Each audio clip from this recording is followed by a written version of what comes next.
दोस्तों, हर हर महादेव, ओम नमः शिवाय, जय महाकाल। दोस्तों, अगर आप महादेव को सच्चे दिल से मानते हैं, उनकी पूजा करते हैं, तो नीचे कमेंट बॉक्स में लिखें हर हर महादेव जरूर लिखें, जिससे कि आपकी हर मनोकामना जल्दी जल्दी पूरी हो जाए। दोस्तों, आज के इस वीडियो में हम आपके पूज्य गुरु जी के अनुसार धनतेरस के दिन के बहुत ही अचूक और रामबाण उपायों के बारे में आपको बताएंगे। हिंदू पंचांग के अनुसार कार्तिक माह के कृष्ण पक्ष की त्रयोदशी तिथि को धनतेरस के रूप में मनाया जाता है। धनतेरस के दिन भगवान धनवंतरी, माता लक्ष्मी और कुबेर महाराज की पूजा की जाती है। हिंदू धर्म में मान्यता है कि धनतेरस का दिन खरीदारी के लिए बेहद शुभ होता है। ज्यादातर लोग इस दिन अपने घर सोने, चांदी, बर्तन, पीतल जैसी धातु लेकर आते हैं। माना जाता है कि धनतेरस के दिन खरीदी गई चीजें कई गुना ज्यादा शुभ फल देती हैं। साथ ही इस दिन खरीदारी करने से माता लक्ष्मी प्रसन्न होती हैं और घर में सुख समृद्धि बनी रहती है। शास्त्रों के अनुसार कुछ चीजें ऐसी भी हैं जिन्हें धनतेरस के दिन खरीदने से परहेज करना चाहिए। ये चीजें आपके जीवन में दरिद्रता ला सकती हैं। आइए जानते हैं इन चीजों के बारे में। स्टील और एल्यूमिनियम शुद्ध धातु नहीं माना जाता। जानकारी के अभाव में लोग इसे धनतेरस पर खरीद लेते हैं, लेकिन ऐसा करना उचित नहीं है। एल्यूमिनियम पर राहु का प्रभाव रहता है, जो जीवन में कई मुश्किलें पैदा कर सकता है। शास्त्रों के अनुसार मात्र पीतल, सोना या चांदी धातु ही खरीदना शुभ माना गया है।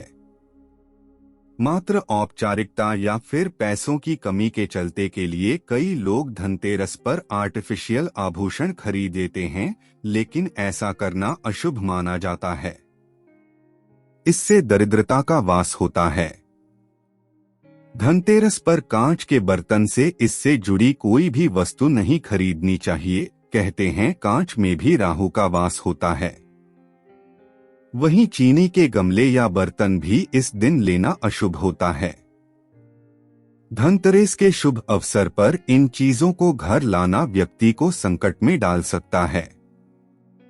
धातु से बनी चीजें धनतेरस पर खरीदी जाती हैं, लेकिन लोहा निर्मित वस्तुओं को इस दिन खरीदने से बचें।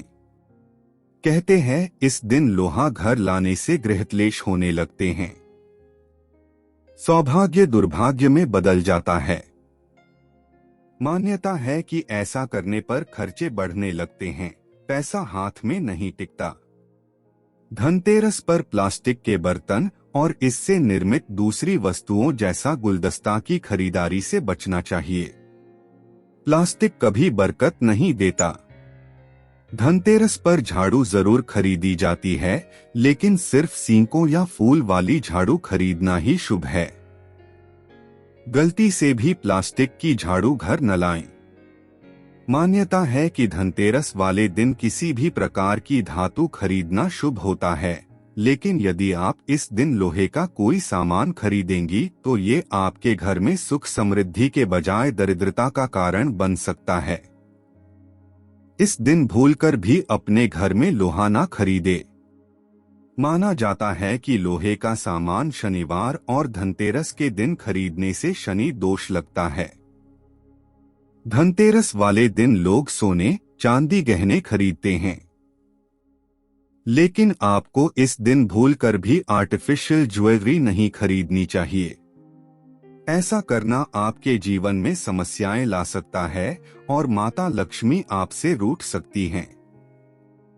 मान्यता है कि अगर आप मां लक्ष्मी को आर्टिफिशियल ज्वेलरी अर्पित करते हैं तो घर में दरिद्रता आ जाती है। माना जाता है कि धनतेरस वाले दिन कोई बड़ी खरीदारी जैसे कार, मकान या दुकान खरीदने से बचना चाहिए। यदि आप इस दिन इनमें से कोई सामान खरीदना चाहते हैं तो उसका पेमेंट एक दिन पहले ही कर दें। मान्यता है कि धनतेरस के शुभ अवसर पर शीशे या कांच की बनी चीजें भी बिल्कुल नहीं खरीदनी चाहिए। शीशे या कांच का सीधा संबंध राहु से होता है। यदि घर में राहु प्रवेश कर जाए तो इससे घर में गरीबी आती है। ज्योतिष के अनुसार धनतेरस के दिन चीनी मिट्टी या बोन चाइना से बनी कोई भी वस्तु नहीं खरीदनी चाहिए। ये चीजें घर में आने वाली बरकत में बाधा डालती हैं। धनतेरस के दिन इन 6 चीजों को खरीदना मानते हैं बेहद शुभ। धनतेरस पर सोना चांदी के अलावा कुछ और भी चीजें हैं जिनको खरीदना शुभ माना जाता है। मान्यता के अनुसार धनतेरस पर इन वस्तुओं की खरीद करने से आपके घर में पूरे साल बरकत रहती है और आपको आर्थिक तंगी का सामना नहीं करना पड़ता। आइए जानते हैं क्या हैं ये चीजें। पान के पत्ते मां लक्ष्मी को विशेष रूप से प्रिय माने जाते हैं, इसलिए धनतेरस के दिन पान के 5 पत्ते जरूर खरीद कर लाएं। पान के पत्ते लेकर मां लक्ष्मी को चढ़ाएं और अगले दिन इन पत्तों को दीपावली का त्योहार पूरा हो जाने के बाद आप बहते जल में प्रवाहित कर सकते हैं। धनतेरस पर धनिया या फिर धनतेरस के बीज खरीद कर जरूर लाने चाहिए। मां लक्ष्मी को धनिया अर्पित करें और थोड़ा सा धनिया अपने धन के स्थान पर भी छिड़क दें। ऐसा करने से मां लक्ष्मी की कृपा हम सभी को सदैव के लिए प्राप्त होगी। धनिये को खुशहाली का प्रतीक भी माना जाता है। ध्यान रखें कि इस धनिये का प्रयोग खाने में नहीं करना चाहिए। दीपावली के बाद इस धनिये को चाहें तो गाय को खिला सकते हैं। धनतेरस के दिन लक्ष्मी चरण घर में लाना बहुत शुभ माना जाता है। लक्ष्मी चरण इस दिन घर में लाना मां लक्ष्मी का आह्वान माना जाता है और इस दिन घर में मां लक्ष्मी के चरणों को घर में लाना उन्हें अपने घर में निमंत्रण देने के समतुल्य है। धनतेरस पर लक्ष्मी जी के 2 चरण घर में लाने चाहिए। एक चरण मुख्य द्वार पर अंदर की तरफ आते हुए लगाने चाहिए और दूसरे चरण पूजा के स्थान में अंदर आते हुए लगाने चाहिए।